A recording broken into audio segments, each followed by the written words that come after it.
आपको बात बोली कि हम मैक्सिमम जितने भी एस्ट्रोलॉजर्स के पास जाते हैं, तब आप कहते हैं कि मेरा समय अच्छा नहीं चल रहा है या मुझे लॉस हो रहा है, तो वो जनरली शेयर मार्केट के लिए मना कर देता है कि इसमें आपकी ग्रोथ नहीं हो सकती। तो ये मिथ है, आप क्या सोचते हैं इस बारे में? यस, तो पहला स्टेप एस्ट्रोलॉजी को मैं प्रोफेशनली एज अ करियर देखता हूँ। वो इसलिए बिकॉज मेरा पहले भाव का स्वामी 11वें भाव में जो ग्रोथ के हाउस में, तो मैं कुछ भी करूँगा तो मैं उसमें पैसा खोजूंगा ही खोजूंगा। इट कैनॉट हैपन कि मैं दिन में 10-15 घंटे कुछ पढ़ रहा हूँ और उसका कोई कमर्शियल आउटलेट नहीं है।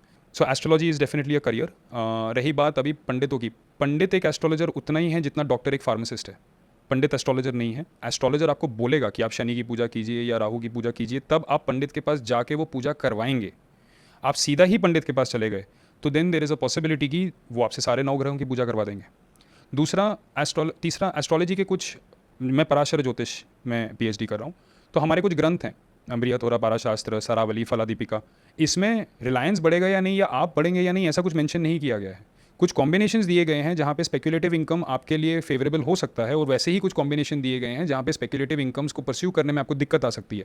बट क्या आप उसको ओवरकम नहीं कर सकते? ऐसा आई डू नॉट बिलीव, क्योंकि एस्ट्रोलॉजी में ऐसा सर्टेनिटी में नहीं है, रेंज है। और उस रेंज का फेवरेबल आउटकम हमें मिले, हमारा डेली रूटीन उस हिसाब से हम डिज़ाइन करते हैं। ओके, तो आपका कहने का मतलब ये है कि एस्ट्रोलॉजी सभी के लिए वर्क करती है, जिसमें जो दोष है आप उसका उपाय करें तो वो बेटरमेंट की तरफ जाती है। जी, एज अ लेमन लैंग्वेज में इसमें यस। ये मेरा। एस्ट्रोलॉजी एक मेटा स्किल है, चाहे आप ट्रेडर हैं या गार्डनर हैं या ड्राइवर हैं या डॉक्टर हैं। वो करने से आपके quality of life and experience of life में इंप्रूवमेंट गारंटीड है, ये गारंटीड है। अभी वो डायरेक्टली ट्रांसलेट होता है नहीं इनटू वेल्थ, या डायरेक्टली ट्रांसलेट होता है नहीं इनटू लॉन्जेविटी ऑफ लाइफ। जीवन मृत्यु, यश उपयश, जय पराजय, ये तो भगवान ही देखेगा। बट सवाल ये है कि अगर आज, फॉर एग्जाम्पल, अगर आज ट्यूसडे है तो मैं वेडनेसडे क्या करूँगा, ये कुछ हद तक आपको एस्ट्रोलॉजी एक फ्रेमवर्क बना के दे सकता है, जिधर आपको एक डायरेक्शन मिल सकता है, एंड वो मेरे हिसाब से आपके हित में ही होगा। तो कोई ऐसा फॉर्मूला या कोई ऐसा मंत्र या कोई ऐसा जाप या कोई ऐसा उपाय, क्योंकि हमारा जो केंद्र है इस शो का वो पैसा है, तो हम घूम फिर के बार बार पैसे पे ही आ जाते हैं, तो कुछ ऐसा तरीका, क्योंकि आज हर आदमी पैसे से त्रासदी में जी रहा है। अगर पैसा भरपूर है तो वो हैंड टू माउथ है, तो कोई ऐसा कुछ होता है?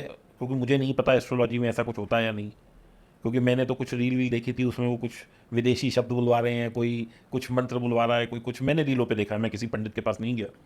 तो क्या वाकई में? आपने बहुत सारे रिंग्स पहने हैं। मैंने रिंग्स में पहने हैं, ये मैंने आज से 7-8 साल पहले किसी से पूछ के पहने थे।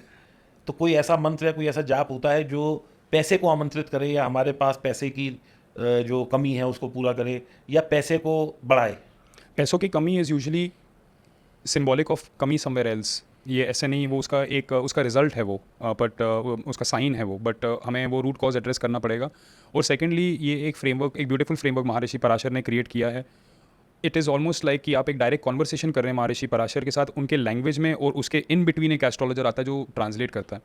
और उस कॉन्वर्सेशन में जब आपको पता चलेगा कि आपका योग कारक ग्रह ये है, या मारक ये है, या बाधक ये है, और ये एक ग्रह आपकी कुंडली में क्या काम कर रहा है तो सॉरी, तो हम उसके हिसाब से ही रिकमेंडेशन दे सकते हैं। तो वैसे तो बुध और शुक्र भौतिक सुख का कारक है, बृहस्पति भी ओवरऑल सुख का कारक है, बट ज़रूरी नहीं कि बृहस्पति आपके लिए भी हो और इनके लिए भी हो, और वो वही रोल हम सबके लिए प्ले कर रहा हो। इसमें आई थिंक एक एस्ट्रोलॉजर का रोल आएगा।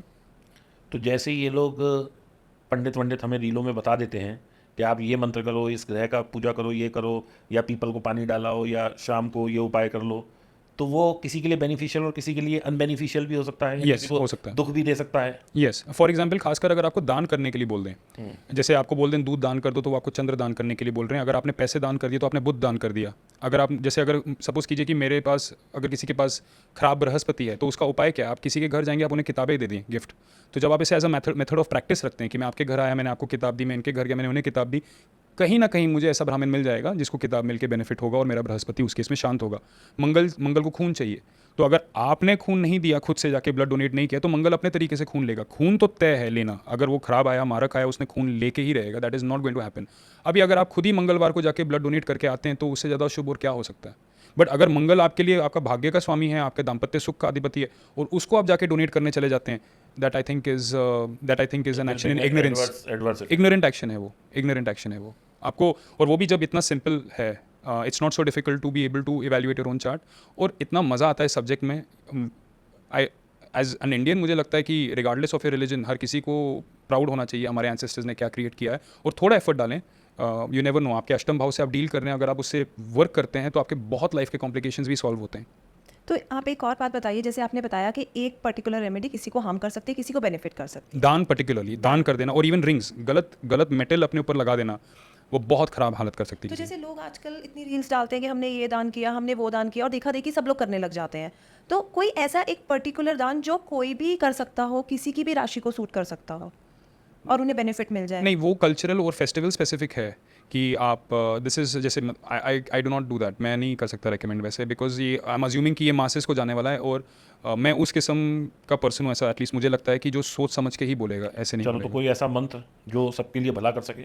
मंत्र आप किसी का भी करें, मंत्र हमेशा भला ही करेंगे, अच्छा, हमेशा भला ही करेंगे। 9 ग्रह हैं, आप स्टार्ट हो जाइए सूर्य से, उसके 28,000 बार का जाप होता है, ओम राम रीम रोम से सूर्य नमः।